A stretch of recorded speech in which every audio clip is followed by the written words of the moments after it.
Welcome to the Heart of Herbs Herbal School podcast, where we explore the fascinating world of herbal medicine and natural healing. I'm your host, Demetria Clark, and I'm thrilled to be your guide on this journey of discovery. At Heart of Herbs Herbal School, we're passionate about empowering individuals to harness the power of plants for health and wellness. Through our podcast, we'll dive into topics ranging from herbal materia medicas, clinical herbalism, sharing insights, interviews, tips, and wisdom to inspire and educate our listeners.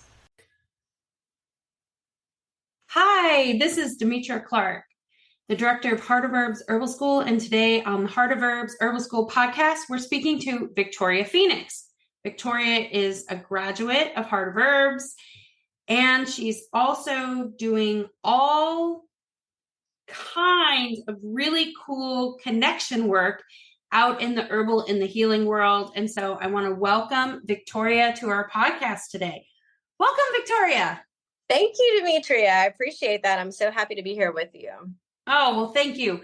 We appreciate it. We love to hear from graduates about what they're doing. So I'm going to ask you a few questions about what got you to where you are today. So what originally drew you to herbalism as a path? I was drawn to herbalism. I walked the cancer path with my mother in high school, and I saw how Western medicine works. And although I do think that Western medicine certainly has its place in the healing world, I felt that there could be more to healing and perhaps more preventative ways to keep our body in alignment with health throughout our life. So when I found out about herbalism, I found your school, and that's when I started signing up for certifications.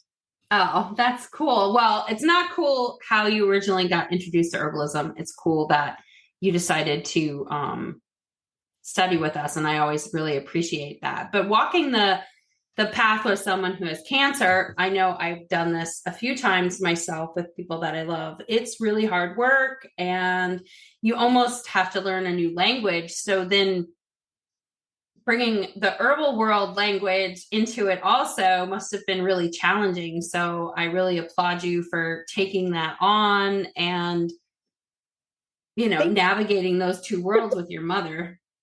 Thank you. I appreciate that. Mm-hmm.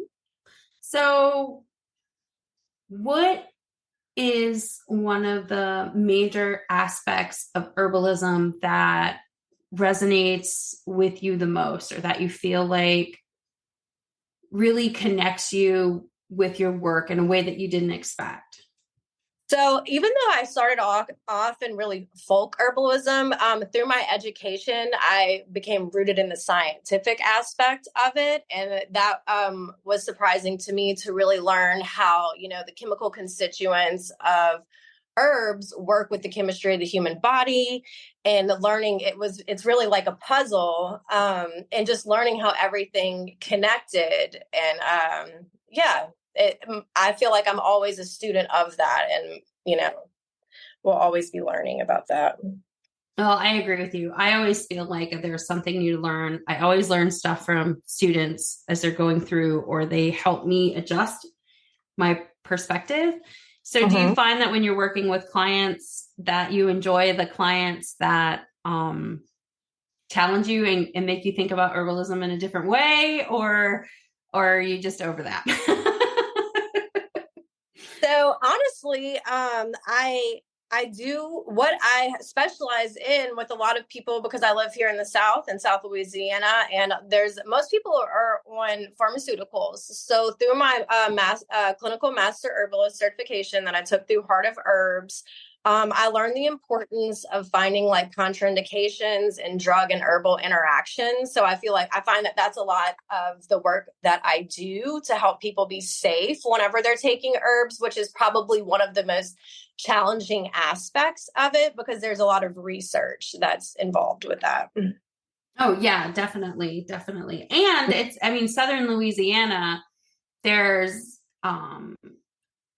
so many cool plants that you come into contact with, but also there's so many cool ways that you can include herbs and things like food, and just the diet they're the spices, in Louisiana just lends itself to like creating the most healing foods. Do you ever find that you are helping people with herbs through their diet and tweaking recipes to give them, more nourishing? Like I live in the South, and so like, I'm always talking to people about like, yeah, when you do your greens, like add more dandelion or add more chickweed, or, I like to bring the herbs into some of our regional recipes. Do you find that you do that?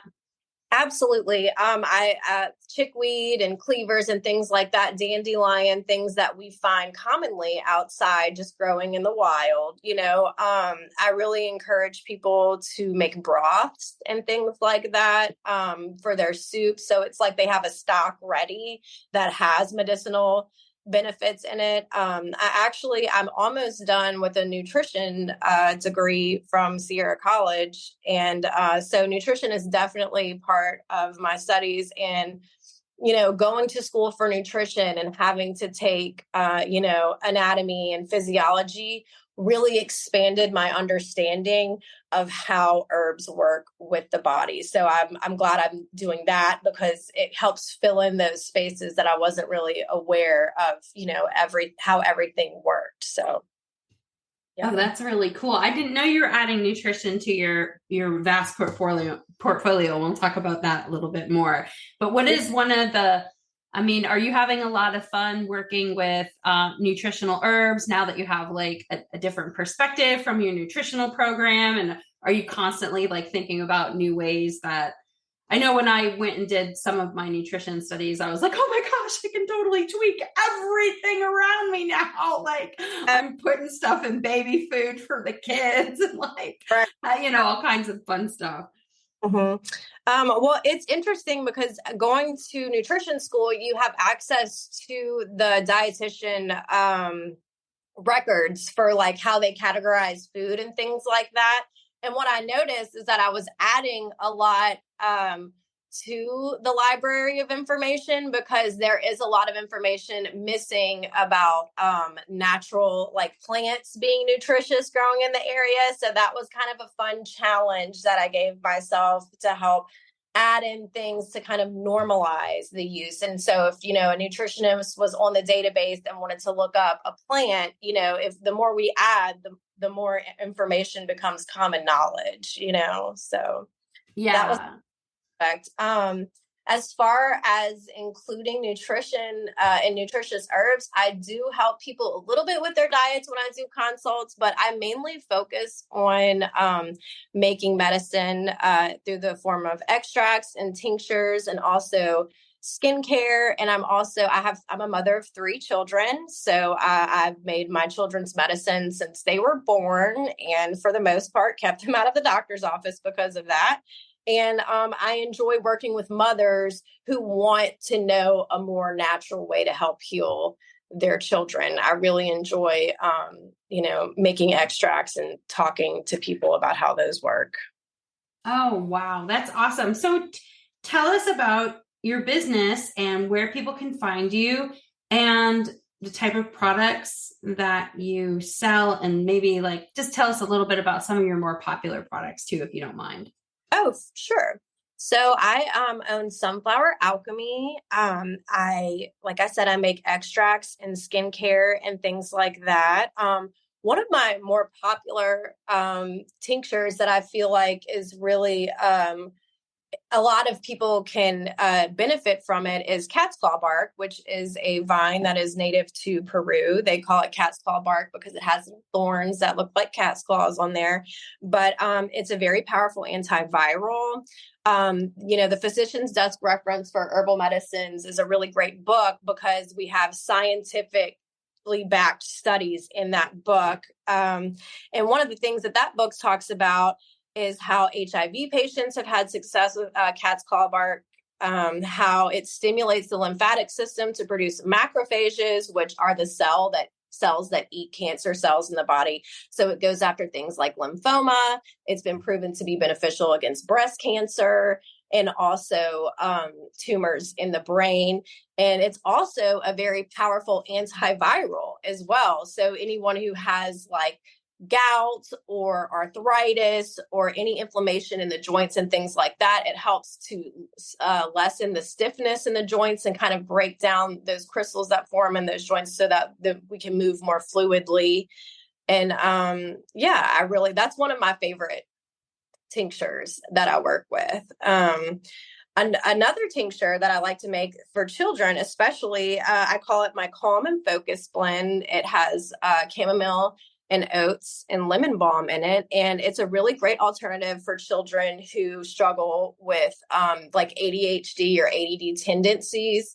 It helps to calm them and ground them while also toning their digestive system and also keeping them healthy while they're in a school environment, because we have antiviral properties and antimicrobial properties in that as well. And I've heard a lot of good feedback from mothers on how that tincture works. Mm-hmm. Yeah, those are great herbs for kids. It's almost like I always, when I think about like working with herbs with children, I always think of like filling in what's missing, not that there's something wrong with their body. You know what I mean? Like, it's like kids are, I always kind of view kids as like being born perfect. You're perfect just the way you are.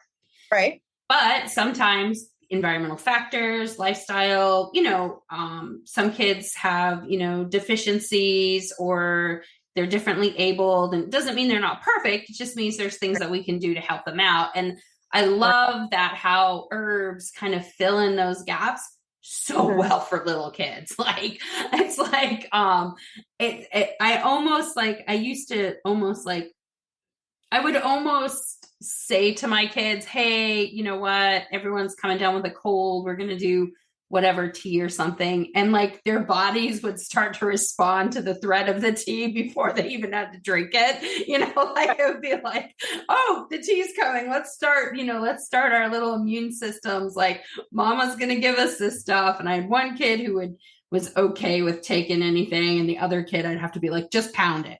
Just pound it, get it in your system, get it over with. But it was almost like their bodies, when they're exposed to herbs, I almost feel like they start to know how to adapt before the herb even comes in. So it kind of opens up where the puzzle piece needs to go. Do you feel that way sometimes with kids? Because I know you work a lot with young families.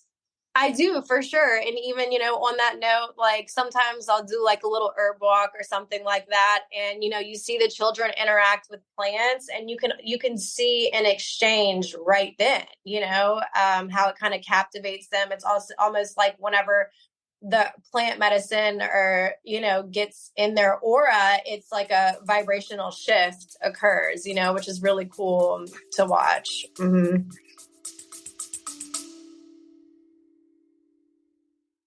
The Heart of Herbs Herbal School podcast. Yeah, I feel like there's definitely like an energy exchange with children. It's almost like, and this is going to sound goofy, but it's almost like the earth is like breastfeeding your kids. You know what I mean? Like they just kind of like just being in proximity to, like when a baby is just in the proximity of their breastfeeding parent, right?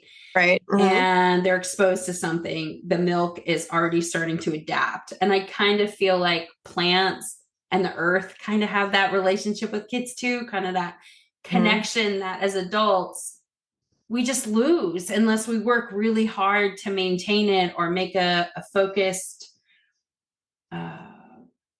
we focus on how do we maintain this cyclical relationship between us and the planet. And I just feel like kids are like, let us get dirty, let us roll around in the plants and we're going to be okay. Right. Like, I love that. Yes, for sure. I think that a lot of children, they're much more open. We get programmed, the more that we grow up. And like you said, as an adult, I had to kind of rediscover myself and my connection with the earth to be able to really, understand herbalism. It wasn't just studying the science of it or whatever. It was really, a well-rounded, connection that had different facets of how I needed to change the way I thought to be able to fully connect with plant medicine. Yeah, no, I definitely get that. So when you say that you can feel or see or sense the auric kind of shift around kids when they're with plants, I'm like, I get it. I totally get it. I love it. I love it. So where can people find your products? So I have an Instagram. It's called sunflower_alchemy. And I'm also on Facebook as Victoria Phoenix. And I'm working on a website right now. It's not quite done yet, but I do have a menu that I offer people once we connect through Messenger and email and things like that. So, Oh, that's awesome. And when you have your website, let us know so we can go back and edit the show bio so it'll be in there for everyone who listens to you later and they'll be able to find you. Awesome. I will definitely do that. Thank you. Yeah. So you've studied at a lot of different places. So where did you study herbalism? I mean, I know you studied Heart of Herbs. What drew you to Heart of Herbs initially? Well, I always say that Rosemary Gladstar is the grandmother of modern day herbalism, and so of course that was my first book, which I believe she was one of your teachers, correct? Oh yeah, I adore her. She's a great human being. For me, being a good herbalist is important. I also want you to be like a decent human being. So she definitely ticks both of those boxes because I'm not a very good fangirl. Like I'm not someone who's like, oh, I'm just not like that, right? I don't know what's wrong with me. I just miss that thing. But she's definitely a person that I can look at and say, decent human being, excellent herbalist. And those are two things that are so important to me. Yeah. That's where I started was with one of her books. And I can definitely say that reading books has made me rooted in being an herbalist. Like I just can't express how important it is, and having all those herbal books on your bookshelf, because you might not be able to remember every single thing that you read, but you know where it is in that book. So through years of going back to reference, your brain starts to kind of memorize what you've read many times. So then whenever you start working with other people, I work with a few men, but I mostly work with women. It seems like women are a lot more drawn to herbalism, and that's kind of just who comes through the floodgates for me. And so when I work with them and I'm able to reference the information from books that I read, it helps me to connect with them, and it kind of comes out in a clear way because it's published. And I feel like because books are published, it's a much more dependable resource of information for herbs versus just Googling everything, So I highly recommend reading those books and building up your herbal library. It's very important. Oh, I completely agree about, my herbal bookshelf is 9 or 10 feet tall. I'm looking at it right now, and about 5 feet wide, and that's just the books I have in my office. And it's like, sometimes it's not even the act of necessarily reading them. It's knowing that they're there. It's like a nice warm blanket, okay, they're there. If I need them, they're there. Or if sometimes I just want to open one and read what so-and-so says about this issue. And even if it's not the same perspective that I have, or I would never use those herbs, it's so good to see the different types of herbalism and the different paths that herbalists take. Because I think sometimes we get so focused on, no, it's this herb for this, and it's only practice herbalism this way. And you can only, and it's like, no. It's like, it would be like saying there's only one way to make a loaf of bread. Right. And so I think it's awesome that you have books at your disposal and that you really feel that they're an important part of your educational and connection process with clients, because you do a lot of connection work in your community too, right? Yes, I do. I love working with my community. And just a little tip of how to tap into your community, I would recommend going to local markets and going to your local farmers markets. I have met so many people that I have started business relationships with, who I met at a market. I have a nice apothecary, in my opinion, but I don't have the time to, extract mushroom medicine, or really, it can become the dual extraction, it can become a very scientific process. And I work with mycocentrics in Baton Rouge. Her name is Jordan Gross. She graduated from LSU. She is an agricultural and biological engineer. And her mushroom medicine is in my apothecary, because I know that it's too much for me to try to do everything. And I need to be out to my community to kind of fill those holes that I can find in my apothecary, and not only have I gone to markets, I've also put on events. I just did an event in April at a place called the Nola Castle that's in New Orleans. And I had my friend, Dr. Effie Branton, who studied Ayurveda in India. She came in and taught a workshop to people about the introduction to Ayurveda. And then my friend Jordan of Mycocentrics, who I just commented about, she taught a mushroom class on foraging and how the medicinal properties work, so it can really become a multifaceted thing, where not only are people coming to a place where they can find natural remedies and things like that, but we can also hold space for people to learn and expand their knowledge, which I feel like is really important. Oh, definitely. I think that farmers are the coolest. Like farmers markets, I love them. Mm-hmm. Just love the vibe, the feeling of them. Being married to a farmer myself, I definitely think that connecting with farming is incredible. And now, so when I say farmer, I should clarify that my husband is a small scale farmer.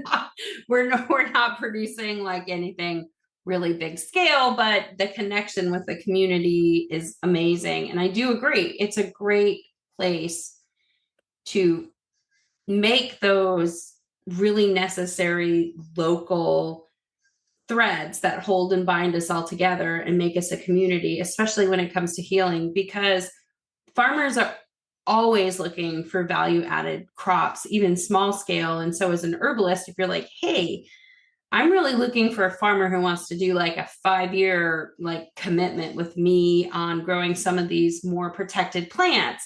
There's farmers out there who have a few acres that can't be used for traditional crops, and that they may be really interested, especially if they're organic farmers or permaculture. They may really be interested in helping farmers, helping herbalists, connect with growing some of these more protected plants in the United States, so we protect the natural environment and we can still have a stock of them. So I just love that you brought up the connection with farmers and farmers markets. And I would love to, so where do people learn about your retreats? So I work for a company called Cornerstone Counseling. They have a website. It's Cornerstone Counseling, and I just did a retreat in Louisiana. I'll be traveling to Costa Rica in October with them, and I'll be doing an herbal workshop. I also practice sound therapy. I play the gong and bowls from Nepal, and so it's a very multifaceted set of tools that are being made available for people to learn about how to naturally heal their bodies in many different ways. So I love that. So it's cornerstonecounseling.com. I can send you the link after. Okay, that's great. That's great, because I would really love people to be able to sign up for your retreats if they want to. Yeah. So where do you find that you get the most encouragement as an herbalist? I feel like whenever, when my children were, I have a 6-month-old, but whenever so I'm nursing, so I don't really have to worry about giving her glycerids or things like that, because my immune system takes care of it. But watching my children respond to herbal glycerids and watching it work, and watching, something that could have been a much longer sickness disappear in a couple of days was very encouraging to me. I've helped quite a few women who were having fertility issues have babies through, herbs that balance the hormone, and also like vaginal steaming and things like that, and changes to the diet, and working on their liver, because we have to balance our liver before, our hormones can really come into balance. So watching these women who before were having a lot of issues getting pregnant, and then I got them on a regimen, and then they got pregnant, and then they had a healthy baby. I mean, that was pretty encouraging, I'd say. Yeah. I would say that too. That's pretty awesome. I love that. I remember the first time I found out that someone I had helped with some fertility stuff had named their baby after me. And I thought that was so cool. They didn't tell me. Someone else told me, like, oh, by the way, they said they named their baby. And I was just like, oh my gosh, there's two of us out there now, so I think it is really cool when we can help people, become families. And yeah, I think that's really beautiful. So, wow, you do a lot of stuff. You are a community resource. Definitely. Like, how cool is that? And I wanted to mention also another way to tap into, your community is if you, go to a shop and maybe they have like a nice amount of herbs, and you're an herbalist, or you're just starting out in herbalism, connect with those shop owners. It's not us versus them. It really takes everyone connecting, and no one's going to have your edge. And one of the things that I will always remember when I took my certification with you, the things you said in one of your lectures was keep your head in your own game. And I have repeated that to myself countless times. It's not, we don't have to get jealous, like there's, these beautiful women that work in an apothecary called Soul Roots here in Baton Rouge. And I connected with them. And, now my medicine is available at their store, and we do Ask an Herbalist Day, and I'll be there for 5 hours, or Ask a Certified Aromatherapist Day, and I'll go there and do personalized blends for people and stuff like that. So you can really, if you connect with people who maybe are a little bit, further along in the success of their business, that you can help each other. It doesn't have to be us versus them, so I think that's important. Oh, I love that you brought that up. That's always been an interesting thing in relation to business and business development. And a lot of people come to herbalism saying they want a business, but then they're like, oh, but I don't know if I want to be in business. And then they'll get worried, and they're like, I'm checking their website, and they added this product and this product. And I'm like, whoa, slow down. Like, why do you care? And they're like, what? Because we do have the ability to access so much of our quote competitors' information all the time. Right. So it's really easy to spend 5 hours worrying about what someone else is doing, instead of being like, hey, what is it that we're doing? What are we bringing to the table? And I always think it's funny because people will be like, well, how does your course compare to someone else's? And I'm like, I have no idea. And I feel bad. I feel like I'm not doing my due diligence because I should know, but I don't, because I think we spend so much time in our culture worrying about what other people are doing that we just don't spend enough time on ourselves. And when we really want to connect with people and we really want to promote healing, right, that is probably not where we want to be focused, is on other people. We want to be focused on the person who's in front of us and the person who needs us. So I'm really glad that you brought that up.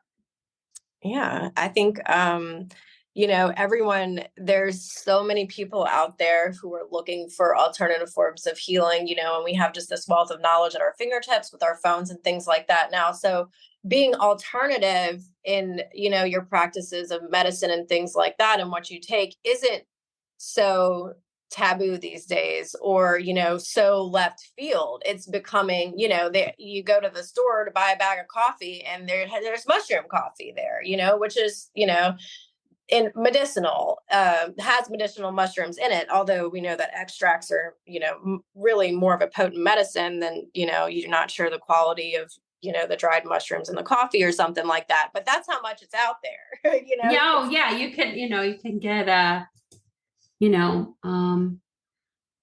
I guess I guess how to say it. You can get your herbal stuff at Walmart if you want it. You know what I mean? Like it's like at every box store now. There's brands and of different kinds of things everywhere.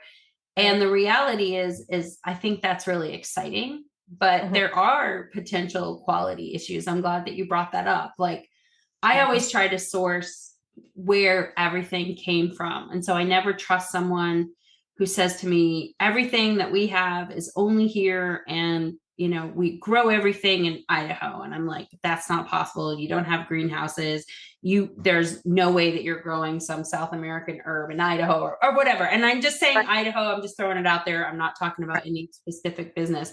So I Mhm. think it's good that people learn how to source where things come from. And Mhm. just because we have access doesn't mean it's always the best. Mhm. But I think it is inspiring because maybe if your budget or knowledge base wasn't going to get you into herbs right away, being able to access these things in other ways and new ways, I think is where the seed is planted for a lot of people. So they're like, they get the mushroom coffee and they're like, oh, this is great. I'm feeling some effect. And then they're like, well, I heard this brand's better. So I'm going to try this brand. And then, well, wait, I was looking it up and I found out this kind of extract is better, and then it's like, it just starts this domino effect. So I'm Yeah. really happy you brought that up because I think Sure. that's such an important point. Mhm. And just to kind of continue on with that conversation, but a little bit of a shift in aromatherapy. Whenever I took my aromatherapist certification at Heart of Herbs, I learned the importance of buying organic essential oils, and that therapeutic grade isn't really a thing.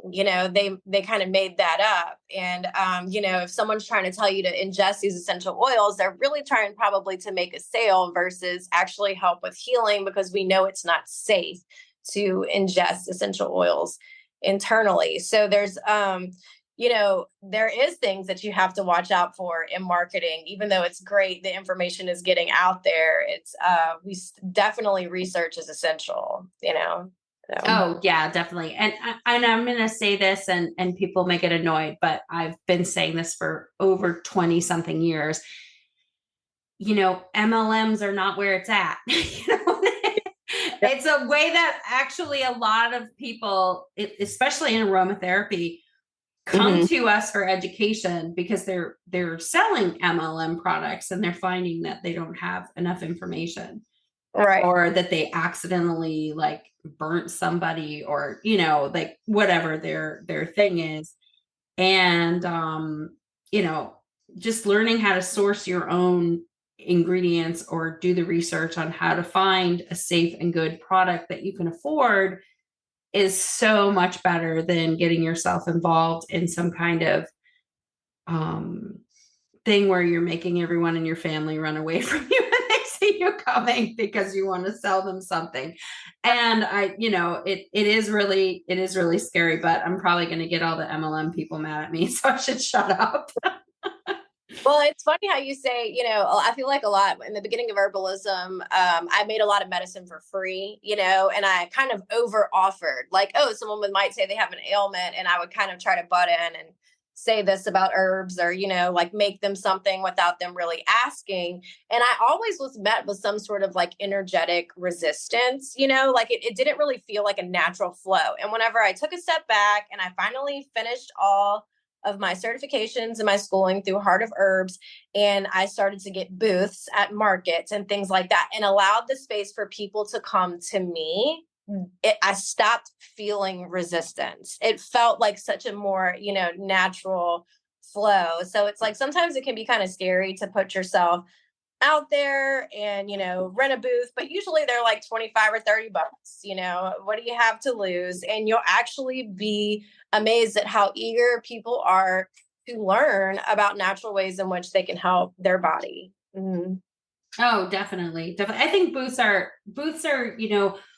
the cost of, a nice dinner out with your partner or, friends. It's like, okay, so make that you can find a way to make the commitment for in a lot of situations to get a booth for an event. And booth setup doesn't have to be expensive. Get creative, do multi levels, have some fun, and give people an opportunity to come and sit and talk with you. And you're going to find that even if those people don't necessarily connect with you in a way where they become a client or a customer, someone that they know will, because they're going to talk about you and they're going to talk about their experience with you. Right. And the we've gotten so tangled into only working online and Mm-hmm. only being an online presence Mm-hmm. that I think we're so oversaturated that people are craving like real human connection. And the Right. booth is going to give you that more than anything else, right?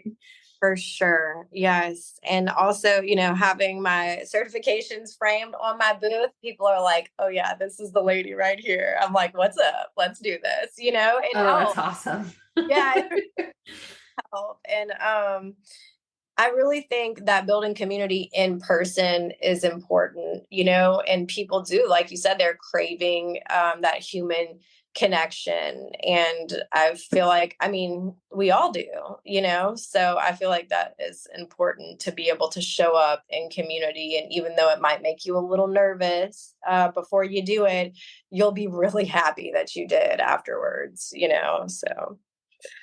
Yeah, no, I agree. I often I'll like totally psych myself out. I get so nervous. I really, really have horrible, horrible like stage fright.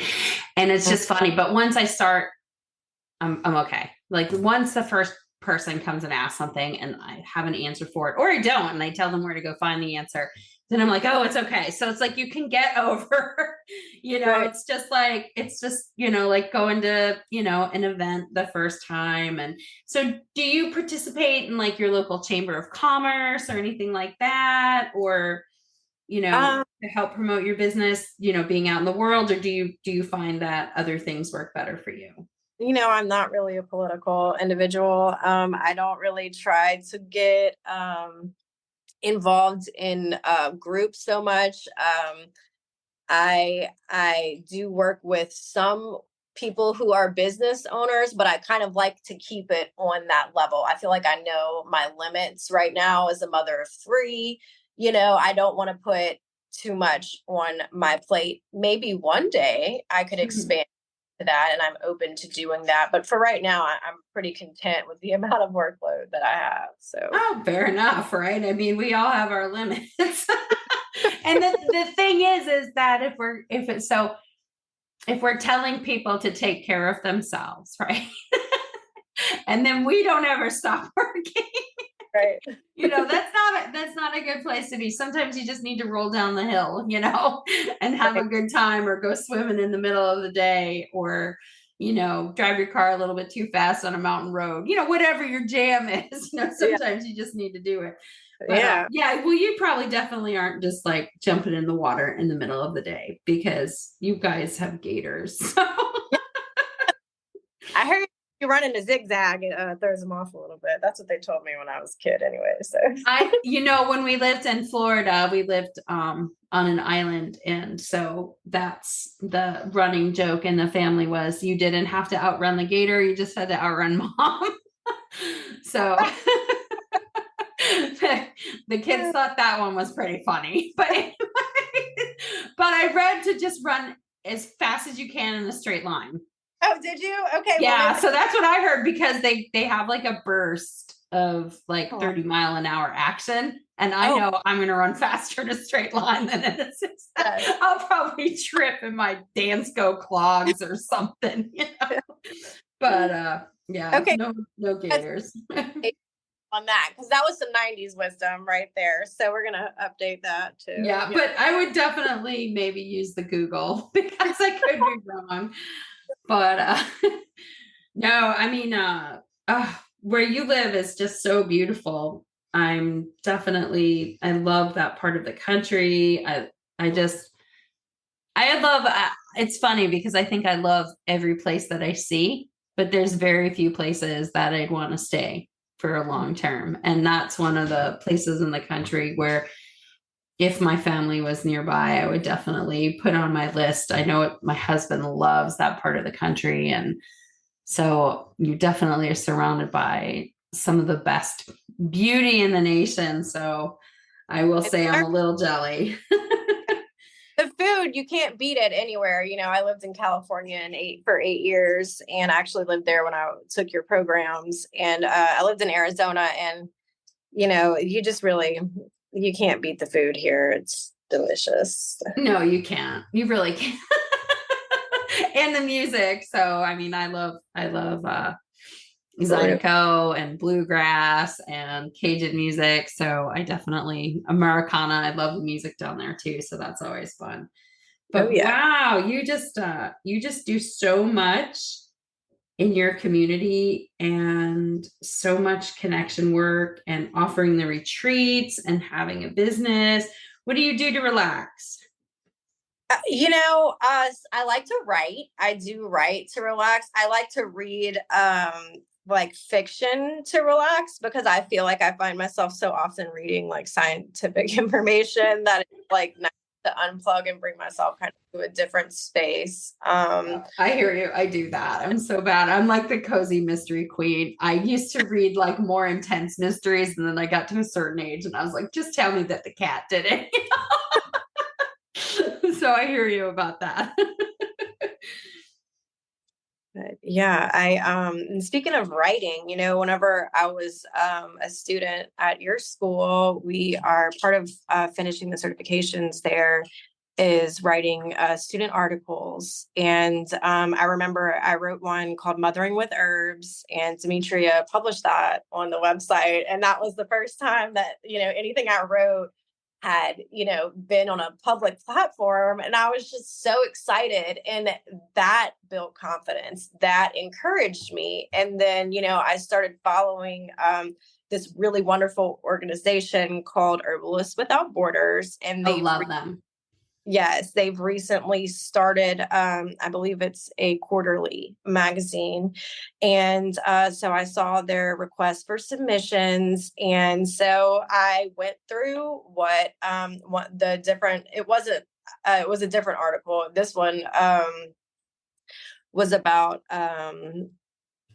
I did one for tapping into the diversity of seed starting, but it was the herbal connection to soil fertility. That was the first article that I submitted to them. I did rewrite it quite a bit because it had been a few years since I had written it and my knowledge had, expanded. So I did redo the article, but I thought it was really cool that Heart of Herbs kind of gave me that footwork, like, hey, you are capable of writing an article, and you should believe in yourself and really go for it, even though you're not an English major or didn't go to school for writing articles. It's like, if you can kind of just carve out that space for yourself and believe in yourself, it's really incredible, the diversity of what we can accomplish. Yeah, absolutely. I think part of the reason why we have some of those activities is I really strongly believe that herbalism is, as an herbalist, you often are taken out of your comfort zone. And a lot of people have major blocks about communicating through writing. And I think that it's so powerful when I see the student articles, because just the breadth of what students write about. I mean, like, you're talking about soil fertility and the connection to herbalism and parenting. I mean, those are like, herbs for, parents. Those are two massively different places, but herbs is what connects them all. And writing about that and sharing that information, I think it's just so vital and so important, because I think people need to understand that. I mean, and that's one of the reasons why I have the podcast, is that herbalism is just like you. You don't have to conform to herbalism. Herbalism will fit into your space, your life, just the way you are. You don't have to change anything. You don't have to suddenly wear wool socks and Birkenstocks or anything like that. you can be whoever you want to be and still be an herbalist. And I love that you shared that the writing was good for you that way. And I really appreciate that. Yeah, it was definitely very encouraging. I mean, I know I said it a few moments ago, but when I saw Mothering with Herbs published on the school website, I was just like, girl, you better start believing in yourself. Like you can do things, you know? And I feel like Heart of Herbs gives, you know, people an opportunity to really discover the vastness of what they're capable of, and you know, like how diverse your mind can really work. And you know, you can turn working in the garden, and you know, you can be a garden herbalist and do herb walks and talk about how soil fertility is connected to herbalism and what herbs can be used as natural fertilizers, you know. And then you can go in your garden and pick some herbs and dry them out and then make medicine with it. It really is, you know, it could take up all of your time if you if you let it, you know. It's really great. Oh, thank you so much. I'm totally over here like wiping my eyes and everything. I love that. I love that. Well, I love that you shared that. I really appreciate that. Thank you. Because I think sometimes when you've been doing work for a long time, you forget that, you know, that sometimes it isn't just work, you know? So I love that. And I agree with you. It's, you know, we have students from all different walks of life, and it doesn't just have to be what you think an herbalist is. And I love when, and I'm not sure if this was you, but we've had students who are like coming to the program. They're like, I want to learn about herbalism for this, right? I only am interested in like this aspect of herbalism. And then they're like, pivot, pivot, pivot, pivot, pivot. And then they're like, oh, this is what I meant to do. And I am in, you know, this is it. I'm an herbal writer, or I'm like, I want to be like the world's best tincture maker. And before they were like, no, I only want to do teas.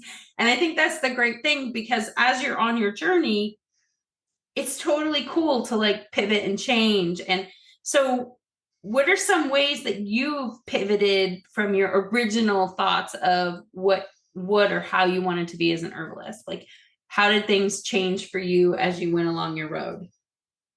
So, you know, at the beginning of my herbal journey, I am not a one person or a one thing kind of person. I'm Aquarius. I really like, you know, many different paths, you know, leading and walking each one to see where it's going to go. So I really started my herbal journey with herbalism, but I signed up for your aromatherapist certification first because I didn't know anything about it, you know, and that interested me. So it's almost that point of like, I don't even know anything, so I want to learn, you know. And one way that I've pivoted through being an aromatherapist and an herbalist is kind of learning when to share my information, you know, kind of manifesting the situations where I'm needed versus kind of trying to say, hello, family member, like I heard you have this issue. I'm going to tell you that you need this, or I bought these herbs for you. You know, that was a big shift for me, was kind of not trying to push what I was learning on other people, but just more like doing my studies and continuing my education and allowing situations to kind of come to me, you know, by making myself available, but not like in a forceful or, you know, an annoying sort of way, which I was younger, I was in my early 20s, and I was really excited about the information. I didn't mean to be pushy because I was just like, wow, there's such an alternative form of natural healing out there. Like, I feel like people need to know about this, but I feel like the reality is that people will come to you, you know, once you get rooted in your aromatherapy or herbalism or whatever, you know, natural healing stance you like to take. Yeah, isn't that true? Like the second you let go and the door starts to open, it's like people find you. Yeah. Even sometimes in the grocery store. And they just like start talking to you about their whatever. And you're like, this is a full store. Why me? As people like find you or you're out with your father-in-law and he's like, why do these old guys come up to you and just talk about their prostate? And I'm like, I don't know. I got that vibe, I guess, like, because that's happened more than once with him when we've been out. And he's like, I must have that face, right? But I think the thing is it's so true. Once you stop looking, and you just, okay, I'm going to buckle down. I'm going to do my stuff. The people find you and they just don't stop finding you. Right. And it's fabulous because you get to meet some of the most interesting people in the world.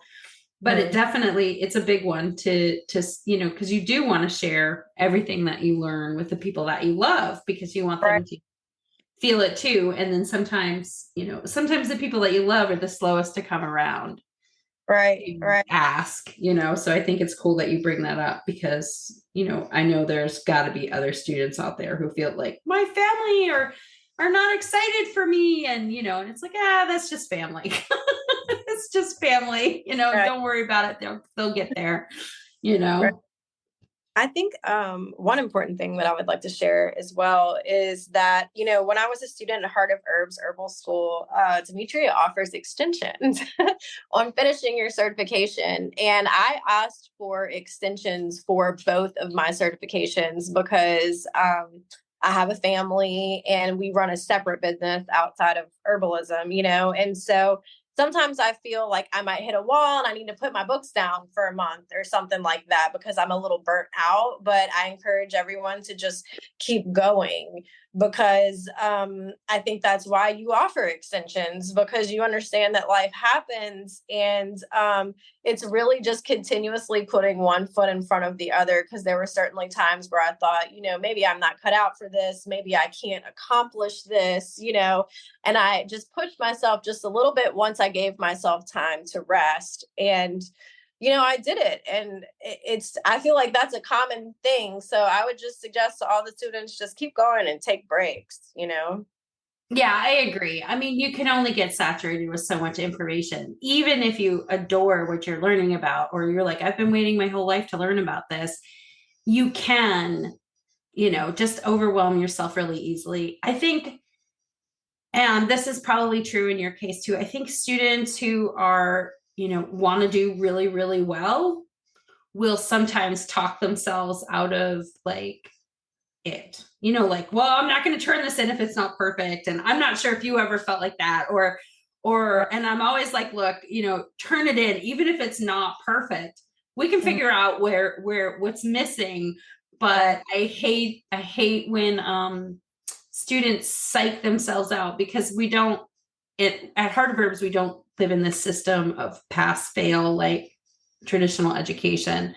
But I think coming from the traditional education, a lot of students are like, well, I don't want to turn it if it's not perfect. I want all 100%. I hear that all the time. I want all 100%. So I'm like, you can go back and retake it and get your 100%, but let's figure out what's going on before or I'm just going to give up because I can't do it. And I'm really glad that you brought that up, because it is a reminder that you don't have to be perfect in this space. Mm-hmm. And that you can take your time and you can put your children first and your family first, or whatever is going on at the time. If, during COVID, we had a lot of students who were like, I need to take a break. There's all this stuff going on, or my parent is sick, my husband is sick, or whatever. And I'm like, take it, absolutely take it. And I think that that's maybe missing from a lot of our world, is just being able to take the time and the space for when we just need it. Sometimes we all need a break, right? Even if we love what we're learning about, we just sometimes need a break. So I'm glad that you brought that up. Definitely. And I feel like it's a really great point that she made about like the saturation of information, because it is so much. Heart of Herbs is so detailed in their curriculum. And it is a lot of information. You can go through one section or like a half of a section, and it is just so much information. It takes a little bit of time to digest and process that, so yeah, just take breaks and keep going when you can. Oh, I love that advice. So I think a lot of other students would really appreciate that. So we've kept you for almost an hour now, so I should probably let you go and get back to your life. But I wanted to just say thank you so much for joining us and for sharing and giving such great advice about connecting with community, especially for other herbalists out there. So just thank you for sharing that experience. I think that's really important. And I think a lot of people are going to be inspired by that. So thank you. You're very welcome. And thank you so much for having me. It's been a delight to talk to you today. Oh, thanks. Oh, one thing real quick. When you get that website up and running, let's reconnect and you can give us an update and tell us how things are going. Oh, I would love to do that. Thank you. I will. Thank you so much. You have a great day. All right. You too. Thanks. Yeah. Interested in learning more? Visit heartofherbs.com and enroll using coupon code podcast to save 20%. The content provided in this podcast is not intended to diagnose, treat, cure, or prevent any disease or medical condition. It's always recommended to consult a qualified healthcare professional before making any changes to your diet, lifestyle, or health regime, especially if you have an existing health condition. Any of the financial information and advice for starting or maintaining an herbal business is just that, information. It's not used to be a guideline on how you should run your business. Contact the appropriate professionals to help you to have a successful business.